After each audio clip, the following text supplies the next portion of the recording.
Salut à tous. On a tous été un peu pris de court en réalité sur LVE, mais pas que sur LVE, sur les réseaux par la décision d'Emmanuel Macron de dissoudre l'Assemblée nationale. Bon, c'est pas mon rôle ici et maintenant de dire à quel point la façon de présenter ça était nulle. On va pas parler de ça. Ce qui me marque dans ce début de campagne et dont j'ai envie de vous parler aujourd'hui, c'est l'aspect autoritaire en fait de à la fois la dissolution elle-même, mais surtout la façon dont la campagne se déroule. Ça a toujours été le cas, hein, on est sous la 5ème République, mais là il y a un petit quelque chose en plus, une petite saveur, cette petite musique qui monte avec soi-disant les sondages.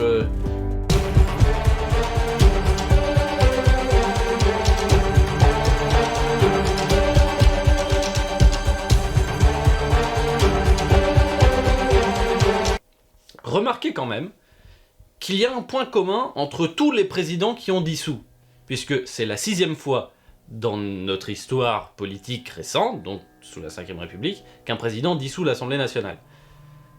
C'est-à-dire les prédécesseurs, c'était Charles de Gaulle, François Mitterrand et Jacques Chirac.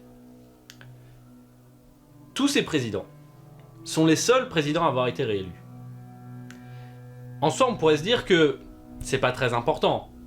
Surtout pour le cas de François Mitterrand qui est resté 14 ans au pouvoir. Il faut quand même avoir à l'esprit que, d'une certaine façon, le pouvoir, dit-on, a affaibli. Et dans un régime né en pleine guerre civile, évidemment, il faut réaffirmer son autorité.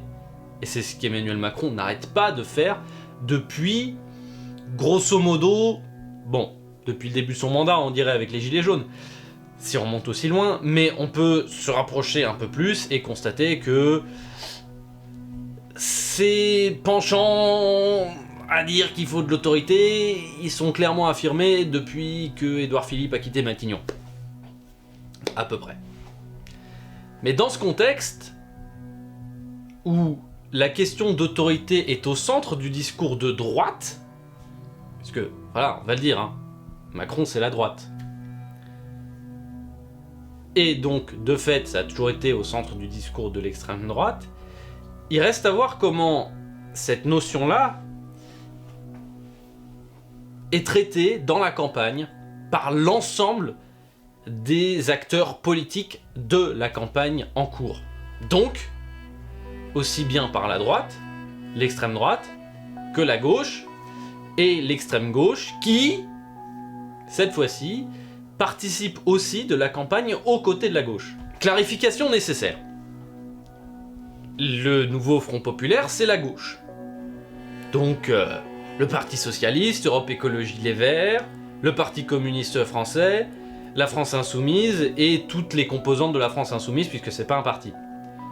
À ça, il faut additionner le NPA, l'anticapitaliste, parce qu'évidemment il s'est scindé plusieurs fois, qui est donc un parti d'extrême gauche, un parti trotskiste.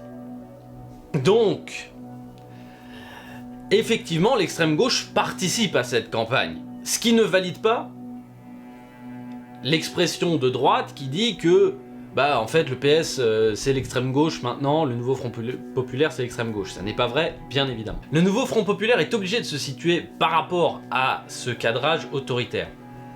Puisque Emmanuel Macron a fait un choix qui est inhabituel, hein, ça n'est jamais arrivé par le passé, ni François Mitterrand, ni Charles de Gaulle, ni Jacques Chirac n'ont participé à une campagne législative comme Emmanuel Macron aujourd'hui. Pour une raison simple qui est que les pouvoirs sont séparés et que les élections législatives sont là pour s'occuper du pouvoir législatif, pas le pouvoir exécutif. C'est une conséquence, ça. En d'autres mots, la situation est complexe. Et on en parlera sans doute dans un prochain contenu de LVE. En ce qui concerne donc la question de l'autorité, Emmanuel Macron en a parlé dès son discours de dissolution. Le discours de dissolution, c'est important, parce que ça dit dans quel cadre vont se passer les élections. Quels sont les thèmes de campagne que propose immédiatement le président de la République. Il faut pas oublier que symboliquement, c'est lui qui est le garant des institutions. Il est donc au cœur de la politique française. Et dès lors qu'il dit aux Français que les Français demandent de l'autorité, forcément, c'est le cadre dans lequel se déroulent ces élections.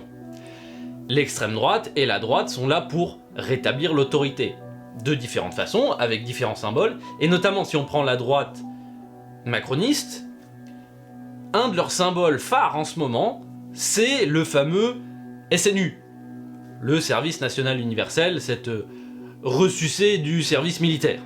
La thématique autoritaire, donc de l'ordre républicain, voilà, vous mettez les mots que vous voulez, mais tout ça, ça veut dire la même chose. Elle est imposée par le président initialement. Mais pas que lui. La campagne, ça tient pas seulement à un discours d'Emmanuel Macron. Il faut ensuite voir à quel point c'est repris.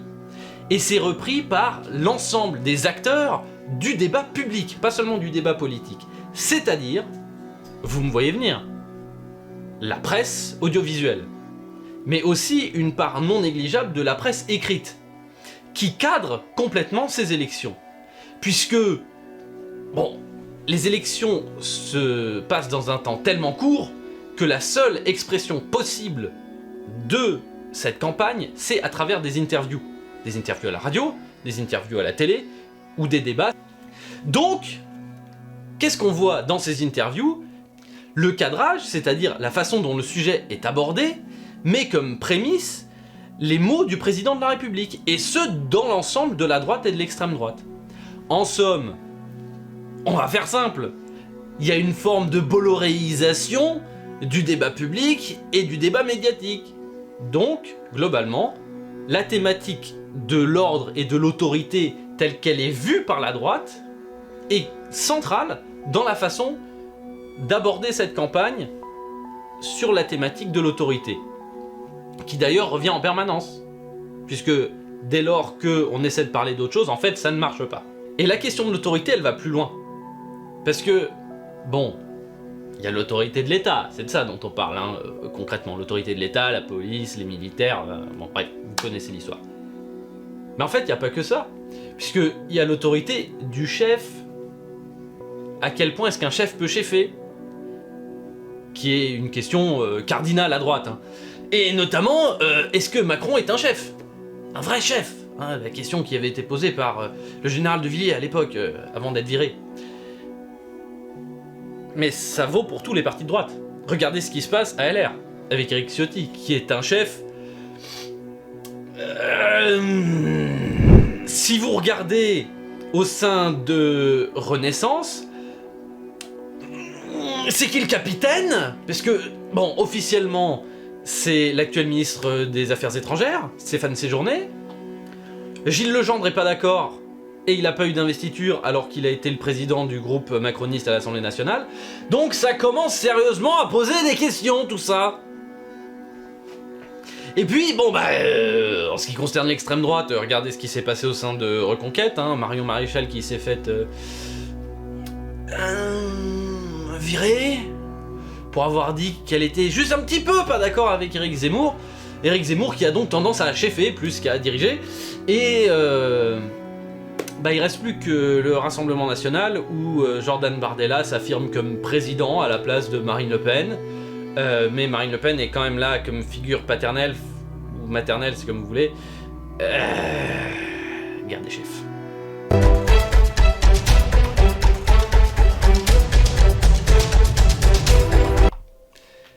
En miroir, si on regarde la gauche,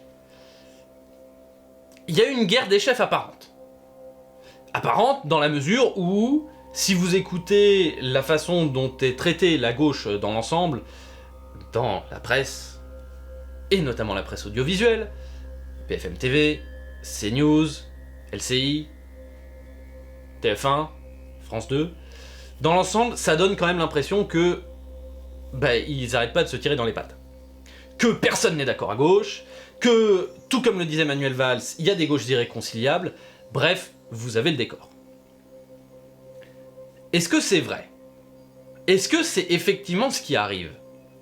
Quand on voit l'image elle-même du nouveau Front Populaire rassemblé et Fabien Roussel qui est extrêmement d'accord avec les autres composantes du nouveau Front Populaire, ça donne pas l'impression qu'il y a une guerre des chefs.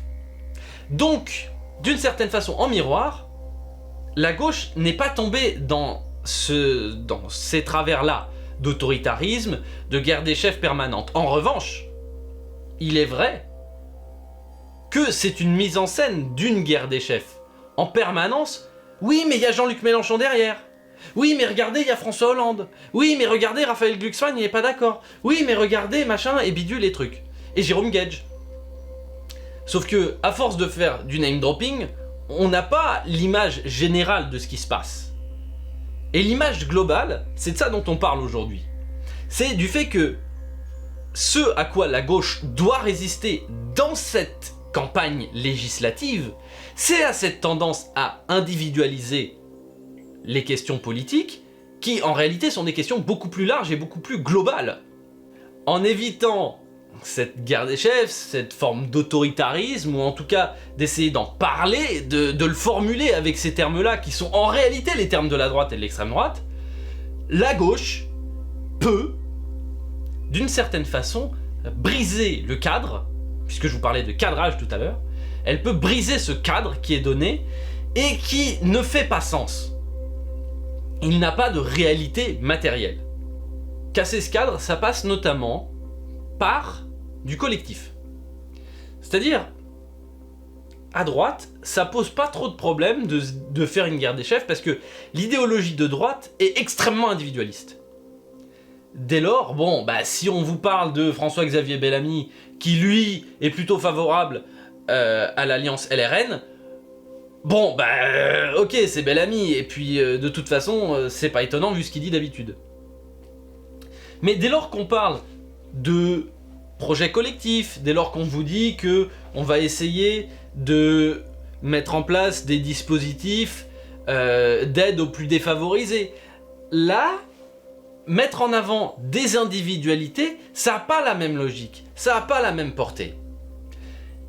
Et donc, c'est une façon de faire de la politique en réalité que d'aller vers ces sujets-là et de briser cette tendance, trop forte en réalité, à vouloir ultra individualiser chaque événement politique. La candidature de François Hollande, on peut le monter en épingle comme une forme de nouvelle guerre des chefs, parce que ça a existé il y a 20 ans, lorsque le Parti Socialiste a dû se trouver un premier secrétaire, et que les candidats étaient François Hollande et Jean-Luc Mélenchon. C'était il y a 20 ans.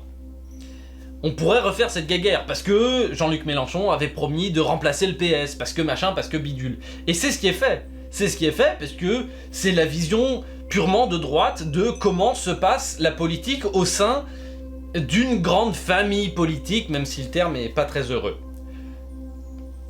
Mais en fait, c'est pas ça. Ou en tout cas, ça peut être présenté autrement. Et la réalité de cette situation, c'est que François Hollande, même s'il est là pour appliquer normalement le programme du nouveau Front Populaire, il est là en tant que représentant d'un courant de la gauche. Et des courants à gauche, il y en a beaucoup. C'est normal. Au sein de la droite, il y a plusieurs courants. Il y a des libéraux. Il y a des conservateurs.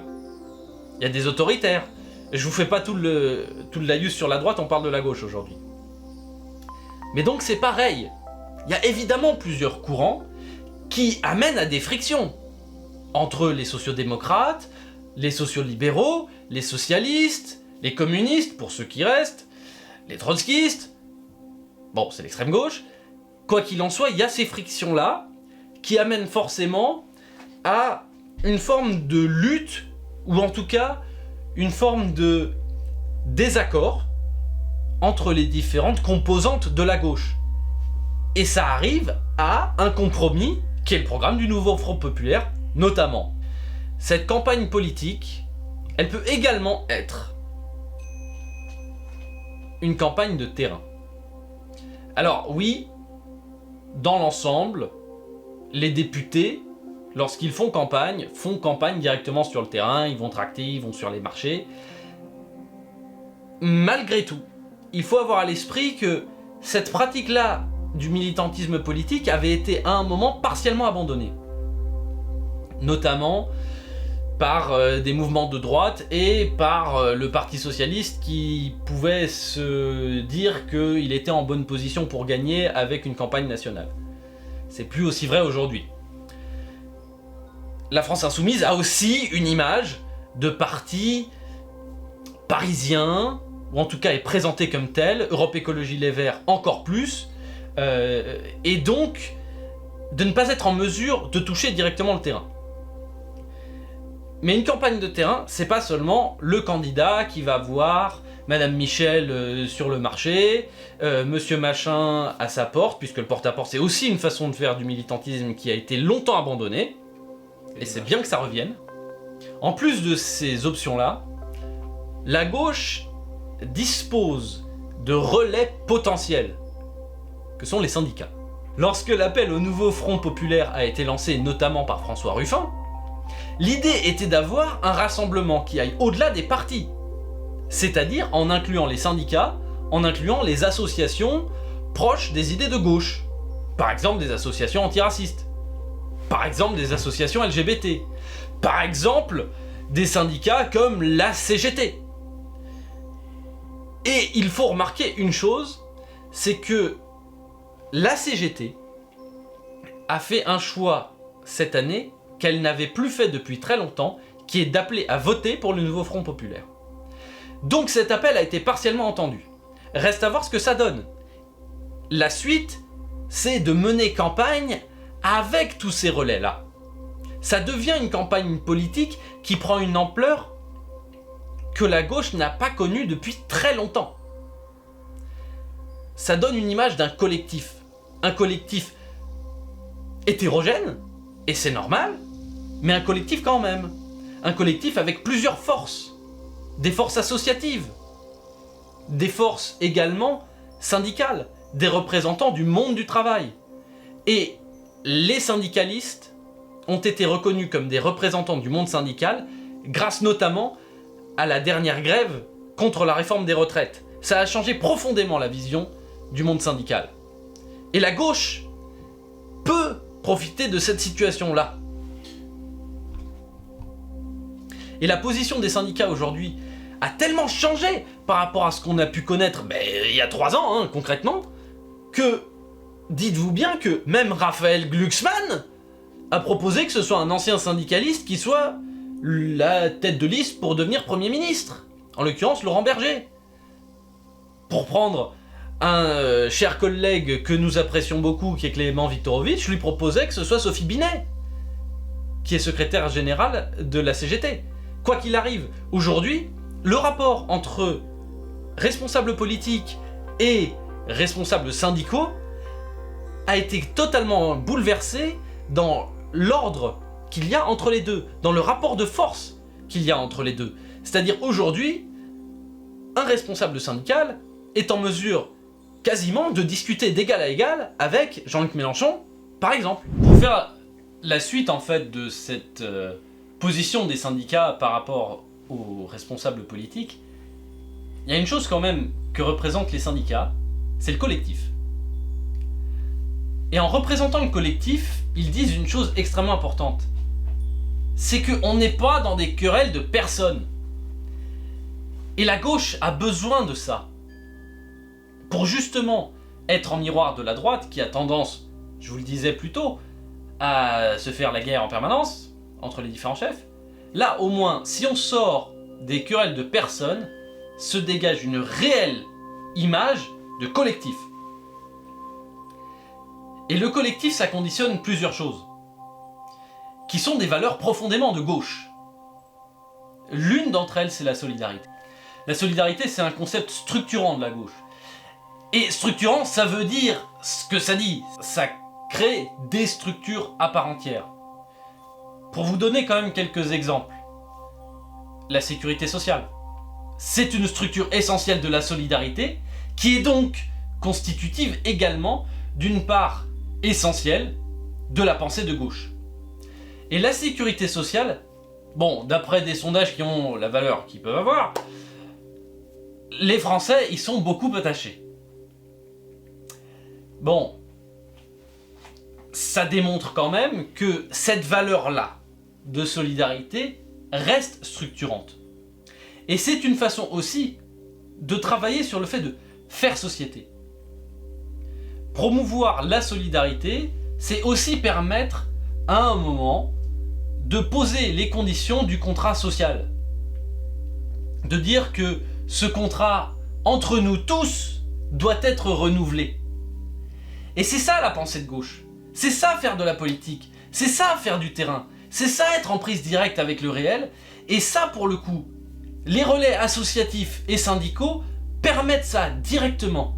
C'est toute la force de cette campagne, si évidemment elle arrive à cet idéal-là d'un nouveau front populaire qui inclut les associations, les syndicats, et qui permet de casser enfin un cadre qui est mortifère totalement pour l'idée de gauche et pour toutes ces solidarités nécessaires.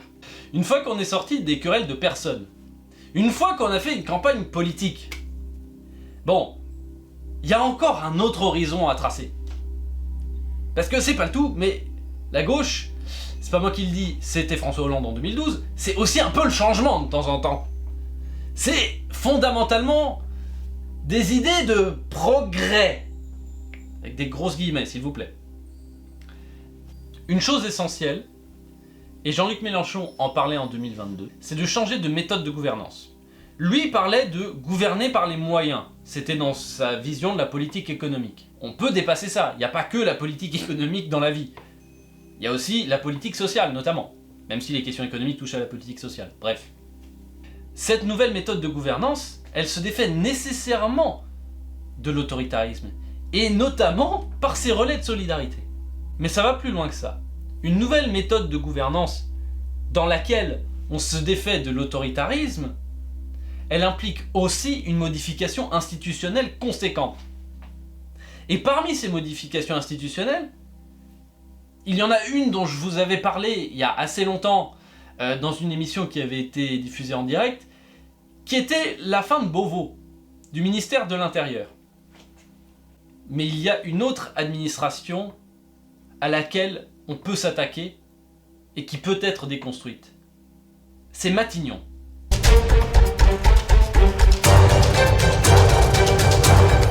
Alors vous me direz peut-être, oui mais attends Raphaël, Matignon c'est important parce que le Premier ministre mène la politique du gouvernement, c'est écrit dans la Constitution. And so what? Y a pas que ça dans la vie. Parce que en fait, c'est pas parce que machin est Premier ministre qu'il peut pas faire quelque chose d'autre. En fait, bon. Matignon a été imaginé par Michel Debré et Charles de Gaulle comme un lieu qui permet de mettre en pratique les grandes orientations politiques. C'est globalement ce qu'on a vu dans toutes les périodes où les majorités étaient alignées, donc hors cohabitation. En gros, c'est le collaborateur. Est-ce qu'on a besoin d'un collaborateur du président de la République? À vous de répondre. Mais c'est pas que ça, Matignon. Matignon, c'est également la protection du président de la République. Mais protection contre quoi? Non, parce que le président de la République, il est tranquille, il est à l'Élysée, machin. Il a besoin d'être protégé de quoi?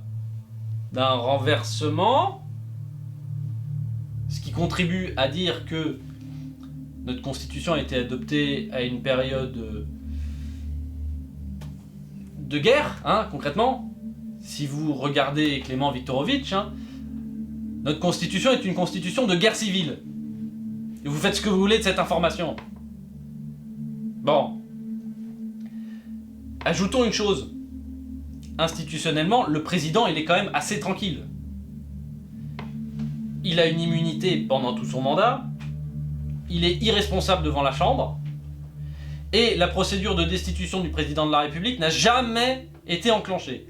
il est quand même vachement tranquille. En plus, pardon, j'oubliais, en plus, il est même pas élu par le Parlement, selon un référendum totalement illégal.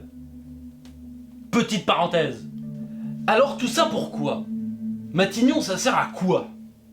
D'autant que, souvenez-vous d'une chose, le Premier ministre est nommé par le président de la République.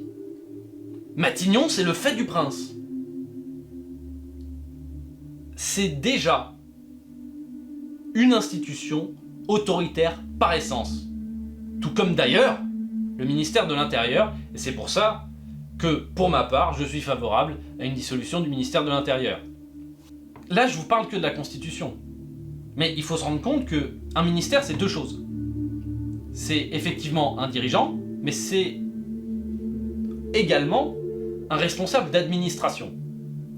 Donc il y a des services de l'État, des fonctionnaires qui sont embauchés à Matignon. Ces personnes sont chargées de mettre en place des relais de la politique du gouvernement, dans tous les champs de la politique du gouvernement. Et ce qu'il faut qu'il y ait un bonhomme qui est à la tête d'une administration qui va s'occuper de tout ce que fait le gouvernement, en plus de l'Élysée et des ministères eux-mêmes. À quoi ça sert en fait ? Sans me mettre à faire du populisme sur le mode où va l'argent des Français, il y a une question qui se pose, c'est-à-dire quel est le rôle réel du Premier ministre ? À quoi est-ce qu'il sert ? Pourquoi est-ce que Édouard Philippe a pu cumuler ses fonctions de Premier ministre et de ministre de l'Intérieur pendant quelques jours ? Mais il l'a fait. Dès lors, à quoi ça sert Matignon ? Pourquoi est-ce qu'on garde Matignon ? C'est pas à moi de répondre à cette question. Je sais, c'est un peu facile. La question à laquelle je peux répondre en revanche, c'est ce qu'on peut faire à la place. Parce que, bon, on fait sauter Matignon, ok. Pas le bâtiment, c'est joli. On le garde pour un musée ou je sais pas quoi. On fait sauter l'administration à Matignon, mais ces services, ils existent. Il y a un moment où on a effectivement besoin de mettre en relation les politiques publiques. Parce que c'est effectivement ce qu'on pourrait imaginer, que Matignon, au fond, c'est une façon de coordonner les politiques publiques prises à l'échelle du pays. Bah en fait, normalement, c'est quand même l'Élysée qui sert à ça. Donc déjà, une partie des missions du Premier ministre sont des missions qui reviennent, qui incombent de fait au président de la République. Soit on supprime le président de la République, soit on supprime le Premier ministre dans l'absolu, dans cette logique-là. Mais il n'y a pas que ça. Puisque Matignon reçoit des informations directes sur certaines missions qui sont commandées. C'est le cas de la Miviludes, qui informe le Premier ministre, et uniquement le Premier ministre, qui ensuite est tenu évidemment d'informer le reste du gouvernement, du fait que, l'état actuel des dérives sectaires dans notre pays est celui-là. Ça sert seulement à ça, la Miviludes. Le Premier ministre chapeaute d'une manière générale des missions interministérielles, où il va rassembler 3 ministres à Matignon qui sont tenus de se causer. Ouais, enfin bon, ils peuvent aussi le faire, par exemple, si c'est le ministre du budget avec le ministre du travail, ils peuvent très bien se retrouver au ministère de l'économie à Bercy. C'est impossible ? C'est sûr ? Ou ils pourraient très bien se retrouver, je sais pas moi, à l'Élysée, sans qu'il y ait le Premier ministre, mais par exemple avec le président de la République ou un médiateur, ça pourrait être la même chose en fait. Ou alors, en fait, il y a un médiateur génial pour ça, ça s'appelle l'Assemblée nationale. Juste, au passage. Donc les missions de Matignon peuvent être des ministères de plein exercice. C'est possible. Ça peut également être des ministères délégués. Et regardez, il faut reconnaître une chose, c'est que Emmanuel Macron a eu une certaine inventivité politique pendant toutes ces années où il a été président de la République, parce qu'il nous a inventé un truc de fou, qui est le secrétaire d'État auprès de plusieurs ministres. Tenez-vous bien, il s'appelle Cédric O. Et il était secrétaire d'État chargé du numérique auprès de plusieurs ministres. Bon bah voilà, c'est Matignon ça en fait. Bon, pas exactement, mais vous voyez l'idée. Mais alors, en ce qui concerne les missions d'information, comme la Miviludes, si on pense démocratie, parce que en fait, Matignon c'est totalement antidémocratique. C'est un bonhomme ou une femme, même s'il n'y en a eu que 2, nommée par le président, sur la base de... on sait pas, qui n'est même pas obligé d'avoir l'aval du Parlement. Regardez ce qui a été fait depuis le début du second quinquennat de Emmanuel Macron, aucun vote de confiance. Donc en gros, le bonhomme arrive, il est à la tête d'une administration qui est censée être une des plus importantes du pays, et au final, une de celles qui est la plus puissante, juste parce que le bonhomme, on l'a appelé, il a dit oui. Non, ça va pas, c'est pas très démocratique. Déconstruire les missions de Matignon, ça peut aussi passer par un élargissement du champ de la démocratie. Et donc, des missions de terrain, des missions auprès d'acteurs qui sont déjà là-dedans, des acteurs associatifs, je vous parlais des syndicats aussi, mais associations, syndicats, informer sur les sectes, par exemple, pour reprendre le cas de la Miviludes, ça peut être un travail associatif qui est fait directement auprès du gouvernement, et ça existe déjà. Mais tout ça doit transiter par le Premier ministre. Alors qu'on peut imaginer un champ démocratique totalement différent. On a 3 assemblées en France. Et Emmanuel Macron avait évoqué le fait que le CESE devait devenir l'Assemblée des participations citoyennes. Chiche, allez! On dissout Matignon, et on fait effectivement un élargissement de la démocratie avec le CESE. Alors oui, ça va faire très bizarre, un système tricamériste, mais au moins ça aura l'intérêt d'élargir le champ de la démocratie réellement. C'est vrai, c'est une vision très idéaliste de la politique et de la démocratie. Mais, au fond, être idéaliste et proposer un idéal démocratique, ça fait partie du rôle de la gauche. Et ce, depuis très longtemps. Et je vous vois déjà là, me dire dans les commentaires « Oui, mais Raphaël, c'est irréalisable, c'est idéaliste, c'est machin, c'est impossible !» Parce qu'au fond, on n'a jamais fait comme ça.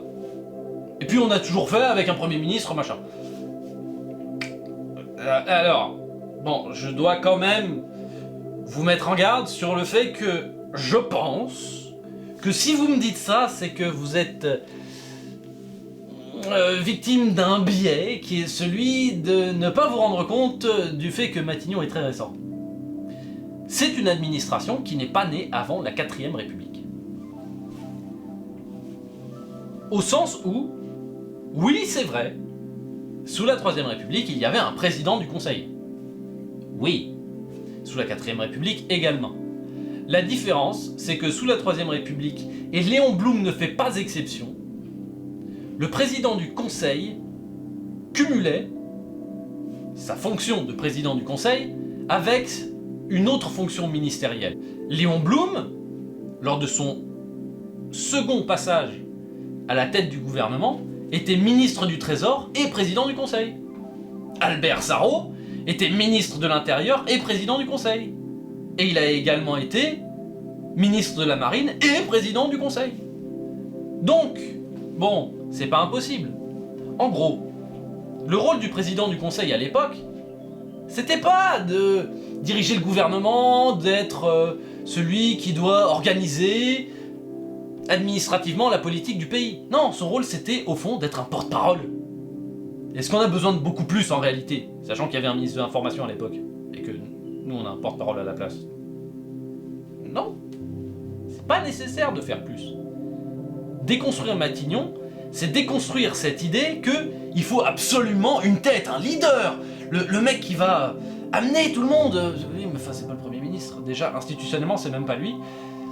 Donc, à quoi bon? À quoi bon garder ce machin?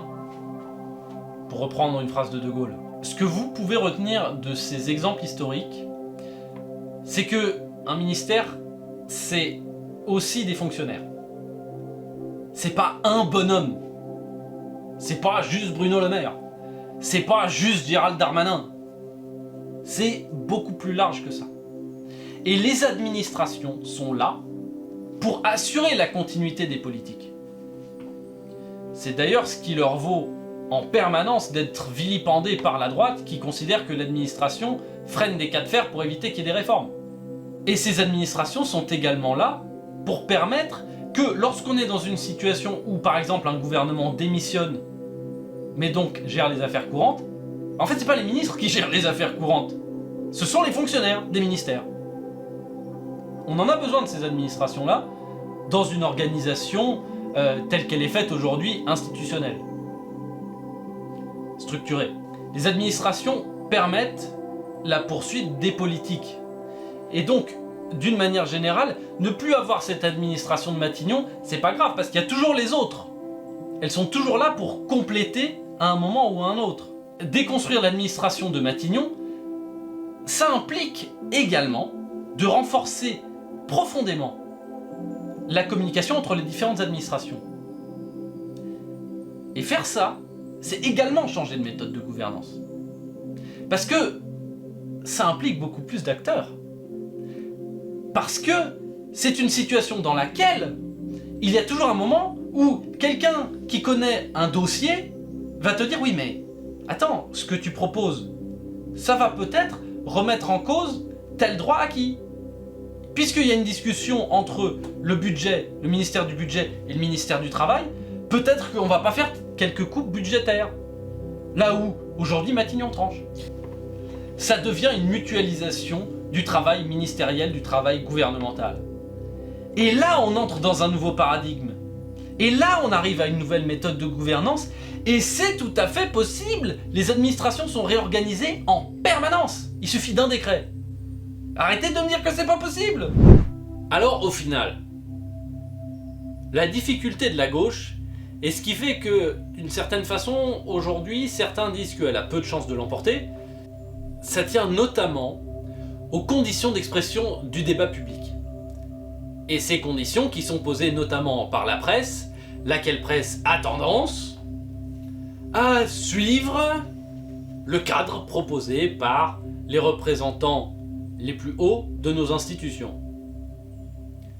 Ça a toujours été relativement vrai, c'est encore plus fort aujourd'hui dans une catégorie de la presse qu'on aurait pu imaginer différente, qu'est la presse privée.